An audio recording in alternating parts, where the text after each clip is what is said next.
Welcome back, everyone. We're diving deep today into 18 years of insights from Maria Popova and her amazing website, The Marginalian. Oh, yeah, the Marginalian. We're looking at this article where she kind of reflects on everything she's learned, Yeah. and it's pretty thought-provoking. It is. And I think what's so interesting is that she's not, trying to tell anyone how to live their life. Right. She's just sharing, like, hey, this is what I've picked up along the way. Maybe it'll resonate with you. Exactly. It's not a how-to manual or anything. It's more like, I don't know, like signposts along the path, like little things that, Yeah. maybe you can relate to on your own journey.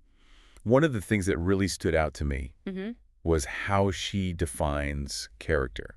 She says, how you love, how you give, and how you suffer is just about the sum of who you are. I mean, that's deep, right? Yeah. Like, when you really think about that statement, it's like, whoa. Let's get into the core. It's like the essence of being human. Right. Yeah. Like how we connect with others, how we show up in the world. And she's not just talking about romantic love Oh, no. when she says how you love. It's so much broader than that. It's compassion and empathy, kindness, how we extend ourselves to other people. Giving, offering support, being there for someone. Even just listening. Absolutely. And then there's the suffering part. Yeah, none of us escape that. But Right? no one gets a free pass on that one. But what I find really powerful is her perspective on strength. Oh, yeah. It's not about pretending we don't have vulnerabilities. Right. It's about being able to acknowledge them, carry them, without letting them harm ourselves or the people around us. That's so important, yeah. She has that amazing quote, only strong people are safe people.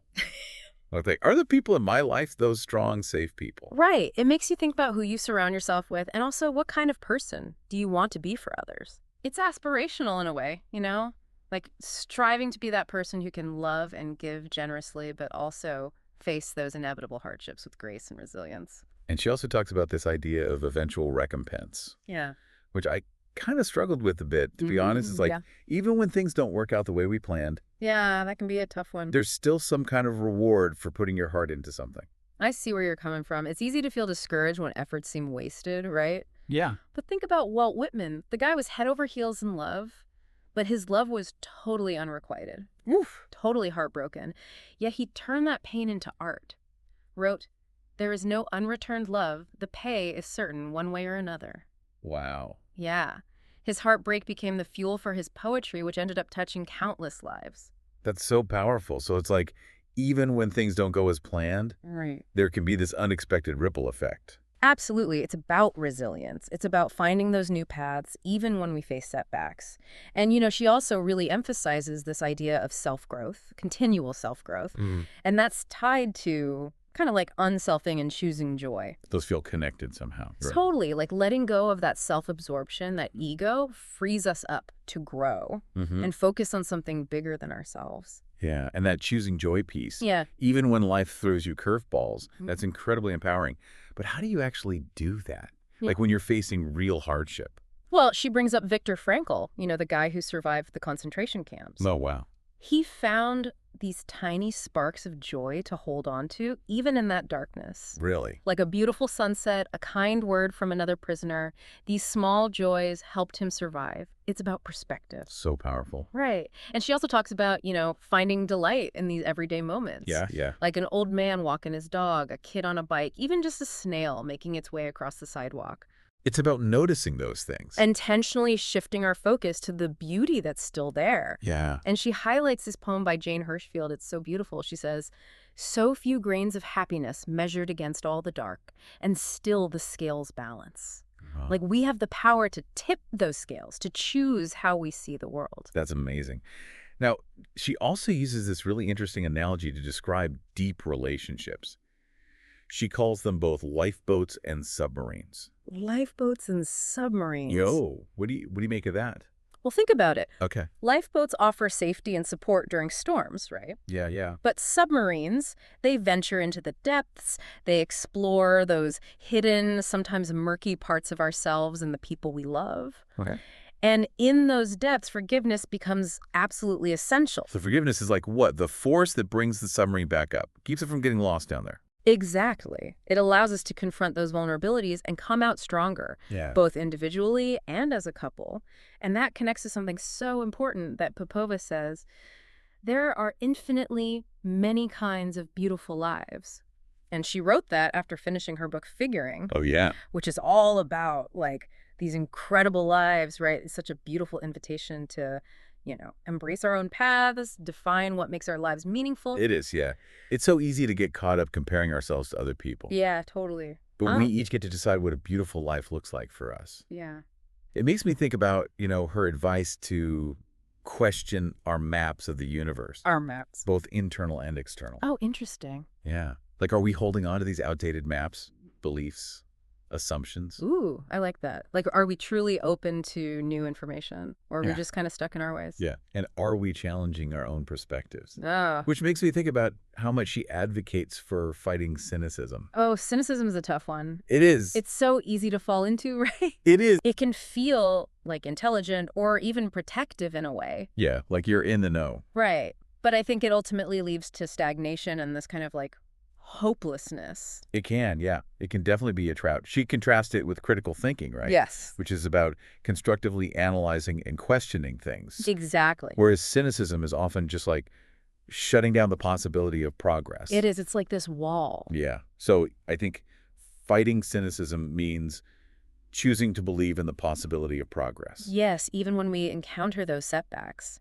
And speaking of believing, she's also a big proponent of embracing idealism. Oh, yeah. And I love how she brings up that quote from E.B. White. He said that the writer's role is to lift people up, not lower them down. What a beautiful sentiment. It is. And isn't that a responsibility we all share no matter what we do? Absolutely, to contribute to culture in a positive way, Yeah. So we need to fight cynicism, embrace idealism. What else can we do to cultivate a more meaningful life? Well, she borrows this phrase from Patti Smith that I just love. Seek out what magnifies your spirit.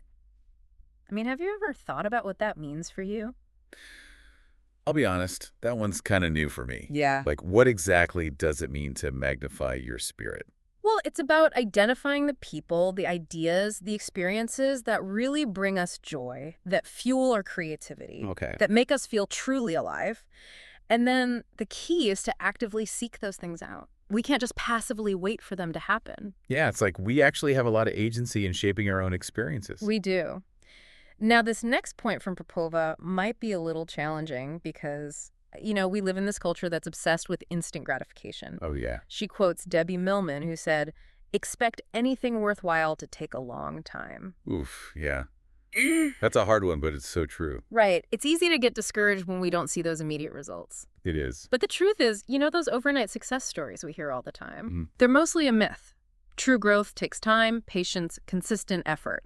And that kind of ties into another point she makes about, the difference between presence and productivity. Yeah, I feel like I struggle with that one. It's so easy to get caught up in checking things off that to-do list and forget to actually just enjoy the process. Totally. Yeah. She quotes Annie Dillard, who famously said, "How we spend our days is, of course, how we spend our lives." Oh, wow. Wow. Right. It's such a powerful reminder to be present in each moment, to appreciate the small things, Mhm.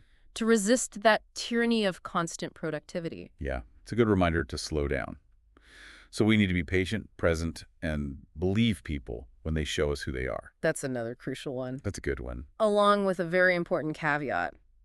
Don't believe people when they try to define you. That's incredibly liberating. Like, we have the power to define ourselves regardless of what other people might think. Absolutely. You get to decide who you are. And the judgments of others, well, often they reveal more about them than about you. Now, she suggests creating these pockets of stillness in our lives to cultivate that self-awareness and authenticity. Yeah, this is where things like meditation come in, nature walks. Right. Even boredom. Boredom. Yeah, it sounds counterintuitive, but those seemingly unproductive activities are actually essential for creativity, for mental well-being. And of course, she emphasizes sleep. Oh, yeah, it's funny how we wear sleep deprivation like a badge of honor. Right. Like, oh, I only got 4 hours last night. I know, it's crazy. But Popova reminds us it's a form of self-disrespect. Sleep is a fundamental need, not a luxury. It's true. So prioritizing sleep is a way of honoring ourselves. Exactly. And, another thing she really highlights is generosity, particularly with our words. It's easy to criticize, right? But choosing to be understanding, encouraging, that can have such a ripple effect. It can. It's like remembering there's a human being on the other end of every interaction. Exactly. And every word has the power to build up or tear down. And lastly, she cautions us against chasing those external markers of success, Yeah. like prestige, status, money, approval.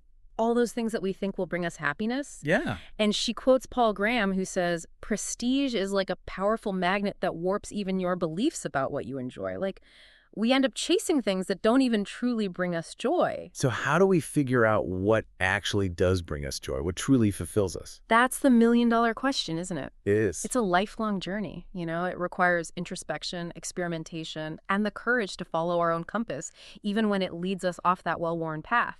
And that leads us to what might be Papa's most challenging piece of advice. Allow yourself the uncomfortable luxury of changing your mind. Ooh, that is a good one. In a world that demands certainty, admitting, I don't know, can feel really scary. It can. But it's the key to intellectual humility and growth. Clinging to those outdated opinions just keeps us stuck. It's true. So embracing the possibility of being wrong Right. actually allows us to learn and evolve. Exactly. And she calls this negative capability. Oh, I like that. The ability to sit with uncertainty, to admit, I don't know. It's about valuing genuine understanding more than just clinging to borrowed opinions. It's like choosing curiosity over being right. Yes, exactly. I'm starting to see how all these pieces of advice, they all fit together, right? They do. Like they're all part of this larger tapestry of living a meaningful and authentic life. They are, yeah. And she doesn't just talk about these things abstractly.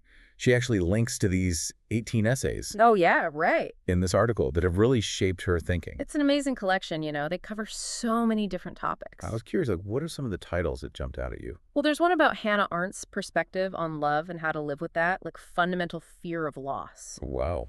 Another one explores the story behind Beethoven's Ode to Joy, which is really about resilience. And then there's this one about the seamstress who solved the ancient mystery of the Argonaut.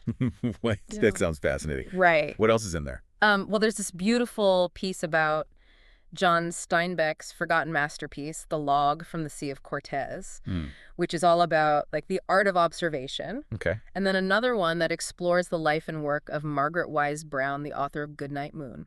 Oh, I love that book. Right. And her lesser-known poems about love and loss, they're really something. Oh, wow. Oh, and there's even one titled What Happens When We Die? Wow. She really covers it all. She does, doesn't she? It's like she has this ability to connect all these different threads of human experience. Yeah, she does. So we've covered a lot today. We have. What are some of the big takeaways? What should people be thinking about after listening to this? Well, I think one of the big things is that the most fulfilling parts of life often unfold slowly. It's a reminder to be patient with ourselves and with the process, Yeah, it's like that saying, enjoy the journey, not just the destination. Right. Exactly. But when you're in it, it can be hard to appreciate the process. It can, yeah. So how do we do that? Well, I think Popova would say it's about choosing joy even when things are tough. It's about seeking out those sparks of delight like Frankel did in the camps. Right. Finding those little things that brighten even the darkest days. Yeah, that makes sense. And forgiveness seems to be a big theme too, right? Huge. Not just in our relationships, but in how we treat ourselves. It allows us to move on from challenges, heal those old wounds, and come out stronger on the other side. Yeah, and that ties back to her idea that there are so many ways to live a beautiful life. Right. Infinitely many. Yeah, it's not about following some set formula. It's about discovering what brings you meaning, what brings you joy.